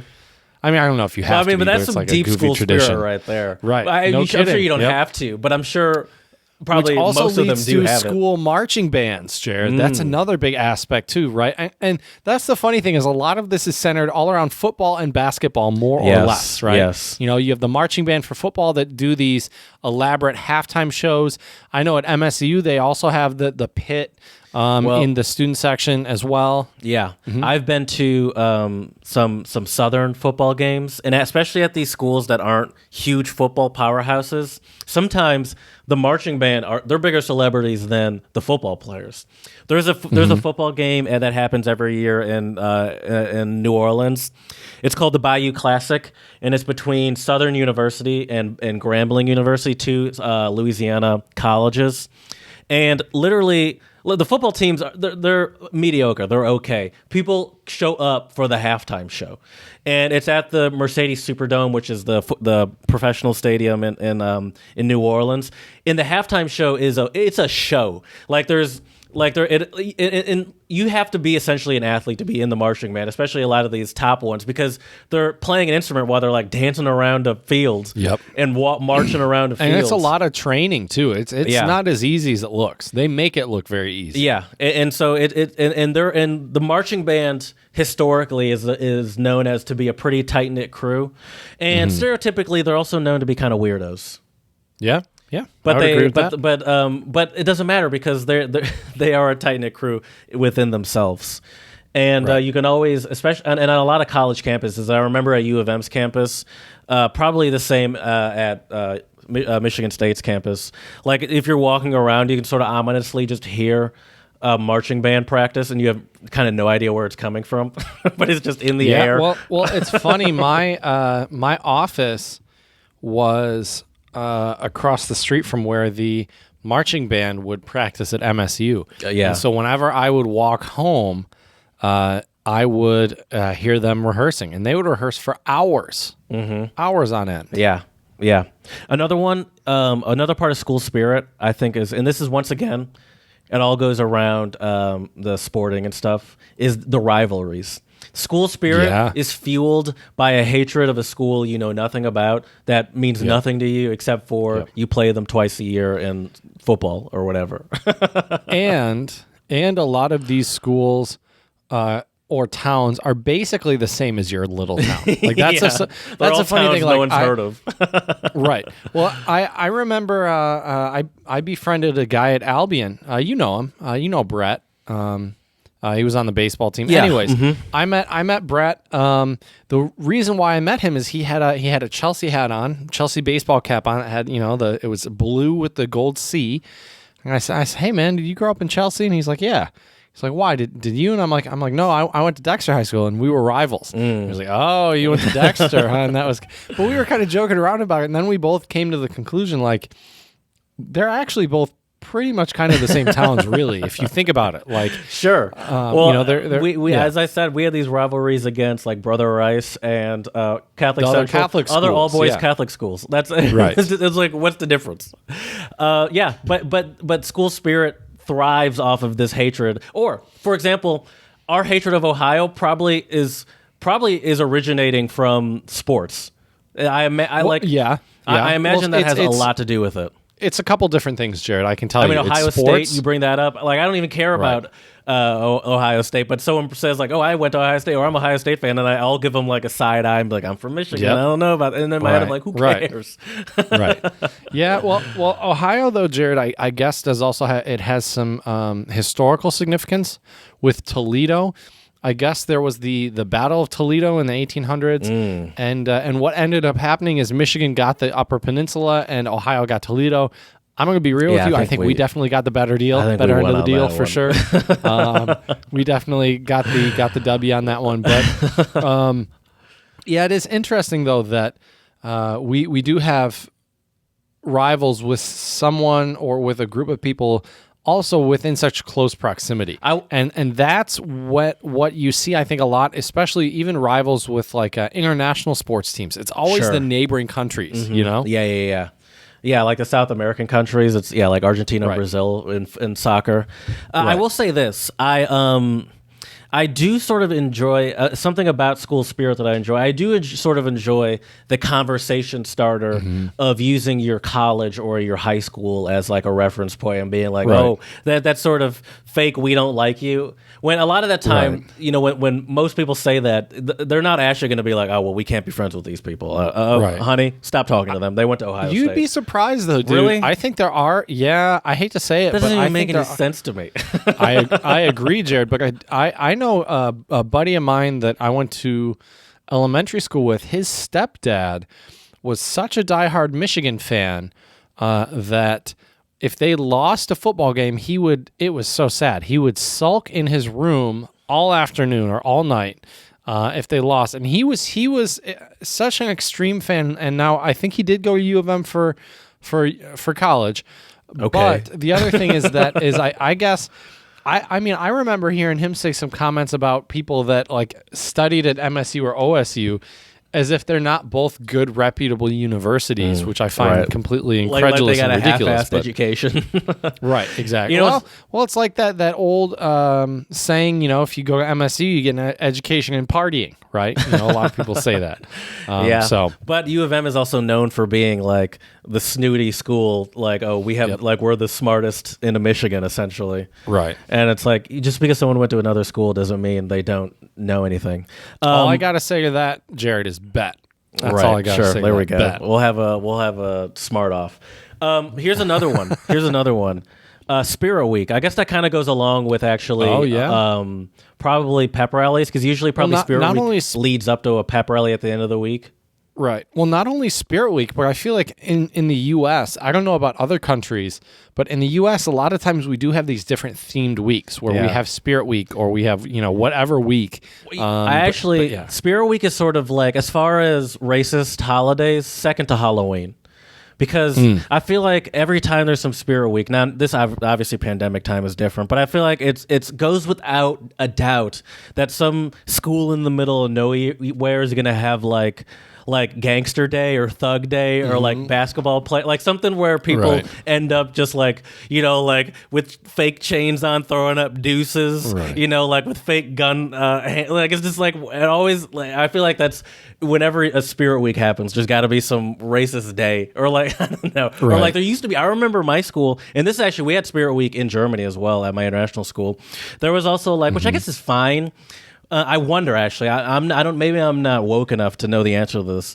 Well, how would like remember there's like a I remember there's like a cross dressing day. So like girls would dress as boys and boys would dress as girls on like one of the Spirit Week days. Do you remember that? Was that one of the ones you had? I don't know if we ever had like. I wonder how that would fly today. I feel like that's sort of. I think we might have. Yeah, we might have had like a dress like a boy or dress like a girl day. We might have. Yeah. So let's go through some. What are some days that you'd have during Spirit Week? So obviously one of them would be like rep your favorite team or something. Right. Like we had Whiteout Day where everyone in school wore like white. Mm-hmm. We had some like as I said, red and white day where everyone would wear specifically red and white. We also had, as I said, the boy and girl one. We also had, I can't think of any other ones now. I have no idea, but I do remember part of Spirit Week at my high school, in my all boys school here in Michigan, was like games. Did you guys ever do that? Like various games that you do outside, like some sort of foot race that you do, or some sort of relay game, or like some sort of bobbing for apples and then running across, or tossing eggs back and catching them and not breaking them, or something like that, or carrying an egg on a spoon and running across. You have no idea what I'm talking about right now? No, I do. Okay. We did that. We did that more. That was, I forget what it's called. I was trying to think of the name of it. We did that where it was like it was a field day. Yes. We called it field day. Okay, yes. Yeah, field day. Mm-hmm. But I wouldn't really necessarily equate that as much with school spirit. That's fair. More, at least what I remember was more just like a fun end of the year kind of. Your parents would show up and you'd do quirky games and stuff like that. Yeah. You know what though? I think another way that school spirit manifests itself in American culture is also through fraternities and sororities. Yeah. I mean, I guess that's kind of the same thing, really, if you think about it. It's like a subculture. You know? It is. It. Yeah, it's its own, or I'm sitting here wearing my old hoodie from Promyslovka from my technical school in Chomutov, right? Now this was a special thing. They don't usually do this in the Czech Republic. And I will say, I didn't organize it. I can't take any credit for that, but my colleagues did ask me about school spirit in America, and I told them it's not uncommon in the U.S. to wear a hoodie with your high school on it. I have a T-shirt up in my room as well with the high school's name on it. It's such a weird thing for me to hear you say, because to me that seems so obvious that for people to have like high school attire or college attire, even way past. They don't really do that. High school and college. I remember when I got to Shandong Normal in China, and I remember asking, they were nice enough and they gave me a bag, and I still have the bag here actually, and that's what I walked with every day to campus. I had my textbook and any papers I graded or whatever, and that's the bag I used. But I asked them, I was like, so are there any, like, is there a place where I could get like a T-shirt or a hoodie? And my foreign affairs officer looked at me. She's like, "What are you talking about? Like, why would we sell a hoodie or a T-shirt?" But it's just a different concept. It's a whole different idea. Doesn't even comprehend. It's like, why would you be? This is whereas, a school. Whereas in America, I feel like if you were giving a faculty member who's like new to campus, maybe they came from abroad, right? Yeah. I can very well see someone giving them a campus tour and being like, and here's our gift shop where you can buy plenty of, I have university themed. I have multiple school shirts, and I didn't buy. Well, no, I bought some of the fraternity ones, but only because you kind of had to. But you didn't have to. But I got so many free shirts from school. And it's like, this is a marketing thing. It costs less for them to, like, they make more off of the marketing of you wearing this shirt around in public all the time than it costs them to print, 1,000 shirts or whatever it is. Yep. Yeah, I mean, it's definitely a good marketing scheme for sure. So, but yeah, school spirit is it's definitely an interesting topic and an interesting aspect of American culture. Yeah, there's one more that you mentioned to me the other day that you actually didn't bring up, and that was tailgating. Oh, that's right. That's a huge one. Mm-hmm. That is a huge one. Yeah, tailgating, to define it for our non-American listeners, our non-U.S. listeners, would be tailgating is basically a giant party that takes place in the parking lot before a big sporting event, and people will bring all sorts of stuff. I mean, primarily people driving with RVs. They do it in professional for sure, but it's definitely more of a college tradition, I feel like. And it's football. Yes, it's like American football as well. And one of the reasons why as well is because, basketball season is more during the winter. Right. And it's just too cold to sit out in a parking lot and drink But I'll say alcohol this. and grill. It's probably 50-50 on miserable versus lovely weathered tailgates that I've been to in my life. I can't tell you how many tailgates I've been to where it's like I'm just miserably drunk essentially. Yeah. Well, that's the thing is I think tailgating, we do too much in excess in too short of a period of time. You especially, and a lot of it is very dependent on when the game is. And I can tell you very specifically, I dreaded it when MSU had a noon game. Because you have to start at like 7. Yeah, that meant getting up at 6 or 7. I'll never forget probably the time I felt the absolute worst. And I'm talking more about tailgating at Michigan State because Jared and I went to a very small liberal arts school where, people would tailgate for football games, but it is nothing like it's not the same. if you go to a big university. And Jared has visited me on some tailgates before too. And I just remember getting up at 6 a.m. or 7 a.m., my good buddy Shane would come by. Once again, shout out to Shane. I think I gave him a shout out on the last episode. But anyways, he came over Friday night. We chilled. We probably went out to a couple bars then too. And we got up at probably 6 or 7 a.m. First thing we did was shotgun a cold beer. And if that's how you start your day before you eat any breakfast or anything else, this is gonna be a rough day. And I can tell you, Jared, after the football game starts at noon, ends around 4 o'clock in the afternoon, somewhere around there. Usually it's about 3-4 hours, give or take. And I remember getting back to my apartment, taking a nap until about 6 or 7, and then just feeling absolutely abysmal. And then I realized I was hungover. Yeah, of course. The difference is right. The difference is if you go out and drink at night, you sleep when you would be awake normally if you start drinking in the morning. So some of the times when I have felt the worst hangovers have been because of tailgating at early noon. I've games. had one or two situations like that at a tailgate, and also at like St. Patrick's Day too. Where it's you take a nap at 5 o'clock, and it's you have a hangover by 7, or and your day's done. And then if you're hungover at 7, you're done. But most of these kids will still go out that night. We're I don't know how people did that. We're considered like weaklings if we're like I'm too hungover at 7 in the after or 7 in the evening. Right. And so tailgating is it's also partly due to our backwards alcohol culture here in the U.S. because you can't. I'd imagine every college football stadium you can't buy alcohol inside. Most. Yeah, I'd say it's not every most. The vast majority you can't buy alcohol inside the football stadium. So these people have, and also they're college kids too. Binge. So most of them probably aren't even of drinking age. So they're like, all right, let's just get it all in before the game. But that doesn't really work. At least the way I drink, that doesn't work. I can't just force it all in for hours beforehand and then let that ride for 3 hours. Football games are 3+ hours. It's I can't let that. I can't just ride off of because you get hammered and then you just in the cold or in the sun. I've also done it, and then it's been baking sundown on you, and you have to pay $6 for a water bottle. Right. It's bad both ways. Yeah. I'll never forget. I had a friend of mine. We both had season tickets for MSU football. And she, for that exact reason, she just got way too drunk, drank too much too fast, and before the game. And I remember the cops wouldn't let her in the game because she was just too hammered.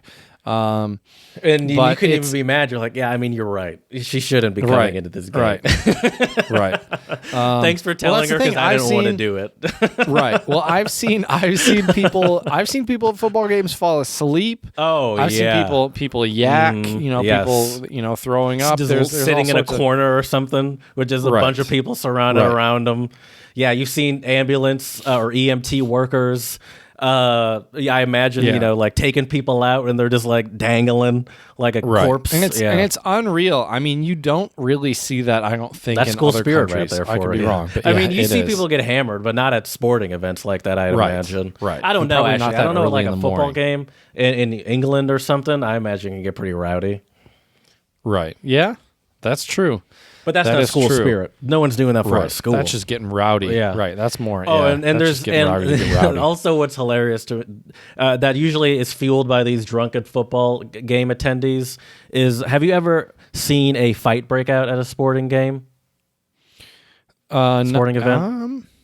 I've seen something high school, elevate yeah. to that's even funnier. I've seen something elevate to nearly a fist fight.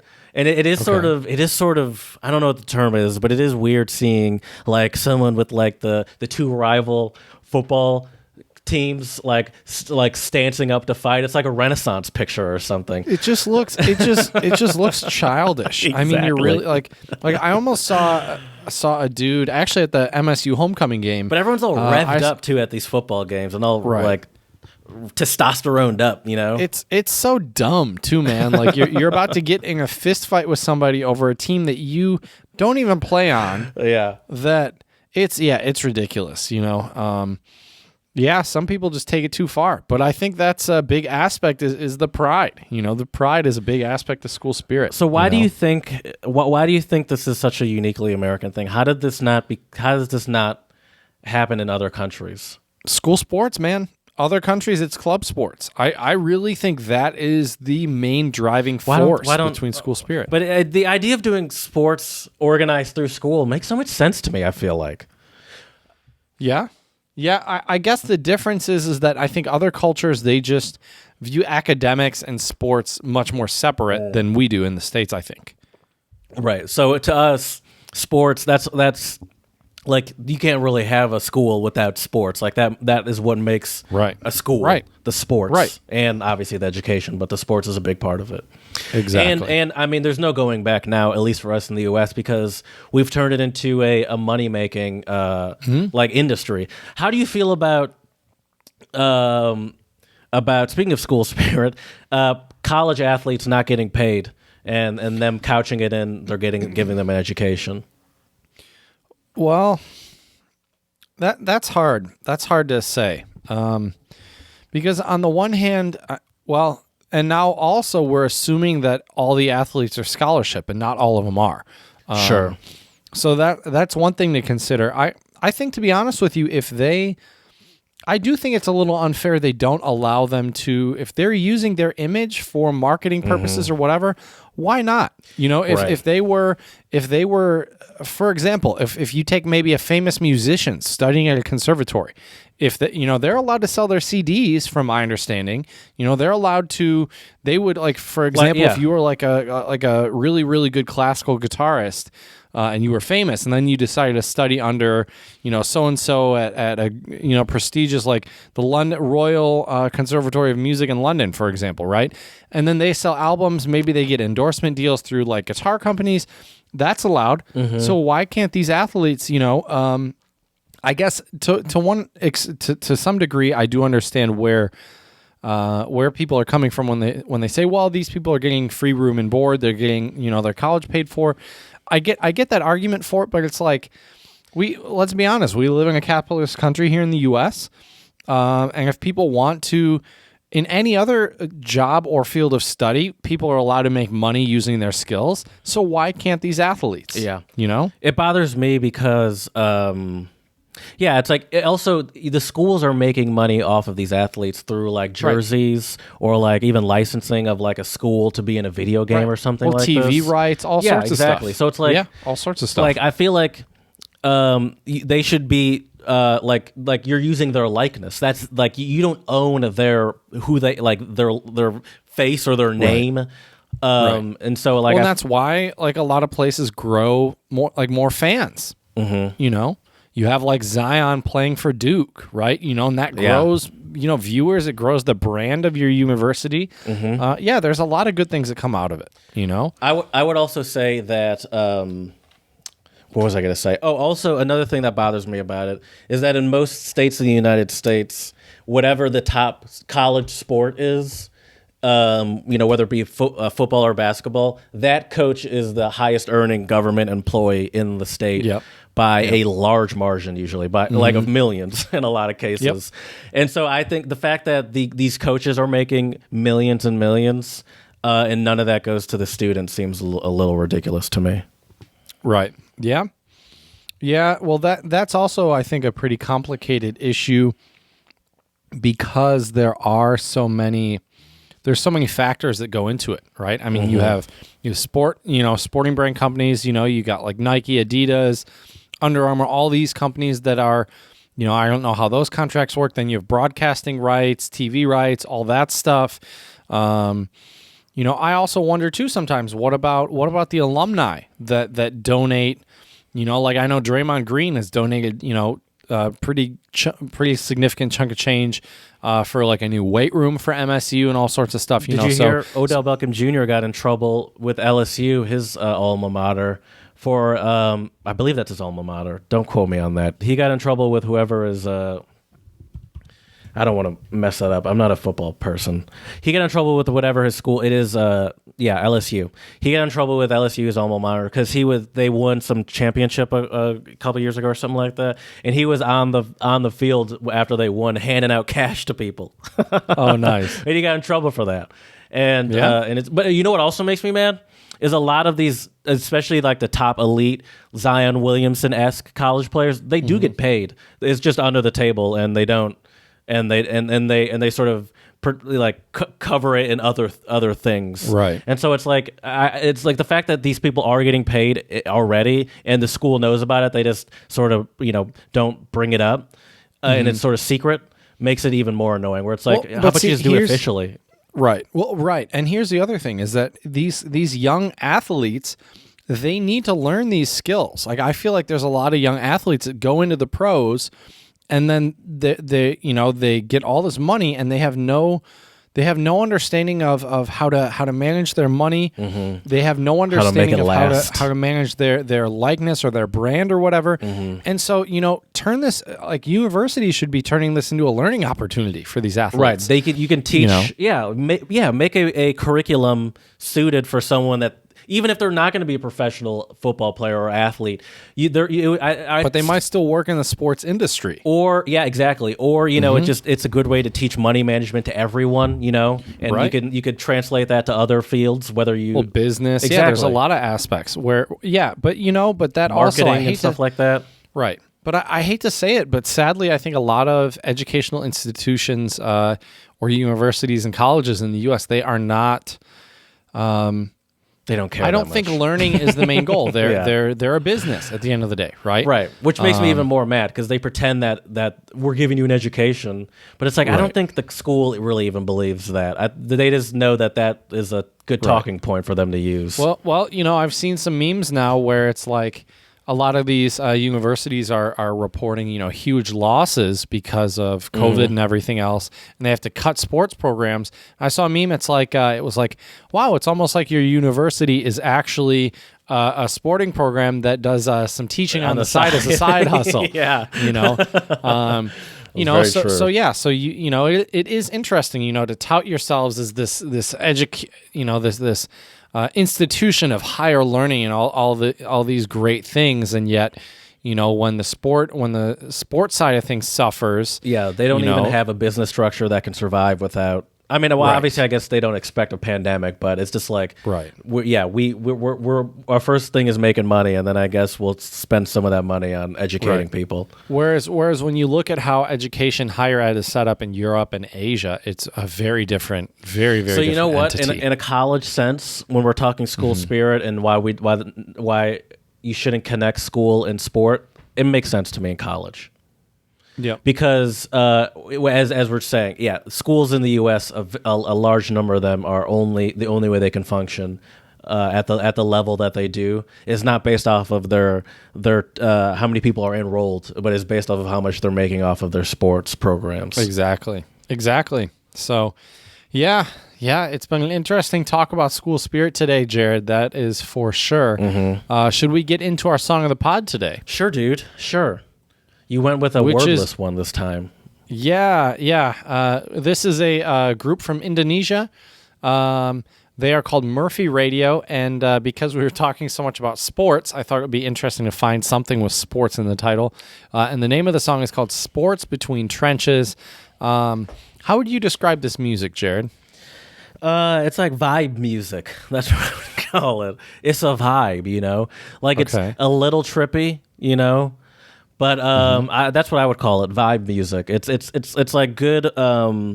It's kind of mellow, if I'm not mistaken. I'm not listening to it right now, but yeah, it's just like I imagine some. What's the generation below millennial? Gen Z or Gen Z? yeah, making this in their like off their computer in their room and putting it out or something. Obviously at a higher level than that, Right. But I just get that vibe, you know. That's my answer. So this song, it's a trio from my understanding. A guitarist, a bassist, and a drummer. And actually, Jared, this style of music, a lot of people would call this math rock because it has very intricate parts to it, but it does have like a really interesting kind of vibe to it. So is it? You know, the drums are pretty busy. The guitar is a lot of like tapping and stuff. Is math rock because it's like very intricate, like it's like very intricate, not production, but like composition. Well, compositionally, and a lot of it also has to do with math rock. Traditionally, I think had a lot of very different time signatures. So you know, a lot of rock music is just in 4/4. You know, 1, 2, 3, 4. Whereas math rock, you might have, you know, a bunch of different time signatures. So that's one aspect of math rock. Also having like really intricate guitar parts where it's not just like one simple riff. You know, it's like really intricate with like tapping and you know, it's I feel like math rock. It's busy, but it's not flashy, if that makes sense. I feel like math rock is in. Let me know if I'm wrong on this, but I feel like math rock gets dangerously close to jazz almost. Yeah, it's kind of a more contemporary form in a way where I don't know though if math rock is as improvisational. I could be wrong about. To be honest, I don't know enough about math rock to really say much about. So it. I could understand. I could imagine it not being as improvisational, but still the sort of the playing with timing is you know very jazz heavy as well. Well, I think the similarity between math rock and jazz is there's a lot of more intricate things happening musically and harmonically. Which would make us think of jazz. Yes. Okay. Yeah. Math rock. How math rock and jazz relate. I see. That would be how they relate. Okay. Yeah. But it's a cool song. Check it out. Murphy Radio, Sports Between Trenches. I think that the drums are absolutely fantastic. And then, you know, over top the drums, you have this really, really amazing, you know, guitar playing. It's definitely not the usual, I guess, but I thought this was just a fascinating song, and definitely is a good one to pop on. I was trying to find something that's more like a hype type of pep rally type of thing, but like a High School Musical song. Right, exactly. But I didn't want to go that route. So, but check it out on our Song of the Pod playlist. I'm dropping it there right now, Jared. So check that out, everybody. It's definitely a fantastic song. Untranslatable Podcast on YouTube, and the group is called Murphy Radio. The song is called Sports Between Trenches. So check that out. It's definitely a good one. So, Jared, we have talked about school spirit today, and I still stand by my statement. I think sports is the driving force behind school spirit in the U.S. I'd agree with that. It's a way we center. It's kind of the way we orbit around school spirit. It's all based on football and basketball in the U.S. Really, it seems like hockey sometimes. I would say occasionally. Depending on where I you're would at. agree with that. Yeah, I went to a pretty big hockey school. I mean, it wasn't maybe baseball as well. baseball. Actually, depending Sure, on where you definitely. are. Yep. Hockey wasn't. I would the say top those are the sport, big but yeah. four. Yeah, sure. Right. Yeah, maybe so if you go to football, some weird basketball, school, baseball, and soccer might hockey. be up there too. No one ever cared That's about our true. soccer team at the school Right. I went to, though. Right. Yeah, it depends on the school. But yeah, let us know, though, if or how you celebrate school spirit wherever you may live at untranslatablepodcast@gmail.com. We got the clock Here. telling us to speed it up today, Jared. I'll draw it out. Oh, there we go. But yeah, so let us know how you celebrate school spirit at untranslatablepodcast@gmail.com. I'll see, Jared, if I might be able to find some pictures of me wearing my varsity jacket we can drop on our Instagram, which is Untranslatable Podcast. Check that out for clips and pics and all sorts of great stuff there. You can slide into our DMs on Twitter, Untranslatable1, the number one, for all sorts of good stuff there, good retweets. And lastly, please, 5-star reviews on iTunes and Stitcher. Spread a little Let us love. know how we can make this podcast better for you. So as we say here at the Untranslatable Podcast, dziękujemy, muchas gracias, shishi, and do svidania. I've been trying to find an apology for weeks good enough for Read this. the apology. Oh, nice. And I'm Nice. so glad. Maybe I forced Yeah, it. that BMW one was definitely an interesting one. Yeah. That is for sure. Yeah. It's like that shows me that maybe a company like BMW is not fully prepared for, to do social media like the young kids. Wendy's doesn't apologize. Nope, you can't. You can't. You can't. There's too many insult trolls people out there. and You just apologize can't. about it on social Yeah. media Right. later. Shows Especially when weakness, it's kind Jared. of harmless too. Right. It's like, you guys aren't tough and bold. It's all just a sham, a lie. It's a facade. It's a ruse. Yes. It's a ruse. I've been bamboozled. That's right. BMW bamboozled me. Now I'm not buying any more Beamers. Yeah, no more That's for Beamers sure. for me. Yeah, you've That's lost a right. customer, That's BMW. That is one of the dumbest things I That's ever the most see. boomer thing ever, too, though, dude. No. Is like You've you lost a customer. exactly. actually- You've just lost my business. Mercedes put out a Black Lives Matter message around Uh-oh, when you everyone know they was- got some backlash, some backlash. They did get some backlash, and one of the people pulled, I've been a Mercedes customer for 20 years, but you've I've been a lost Mercedes customer since 1936, when Hitler started driving around in Germany with his Mercedes. He's like, I've been a customer since '87. What they don't mention is they've been driving the same '87 Mercedes the whole time. Right. And they're like, man. you've lost a customer. And then Mercedes literally just responded with the emoji of the goodbye wave. Right. See you later. Yep. Yeah. You And I'm won't like, be that's missed. how you respond to it. You just Yep. embrace it and Yep. be like, listen, we mean what we mean. And if you're not into Exactly. it, then that's probably for the best. Yep. Don't let the door hit you on the way out. Exactly. That's how you got to take it. Yeah. That is true. I like the Mercedes approach in Yeah. that moment. Me too. Me too.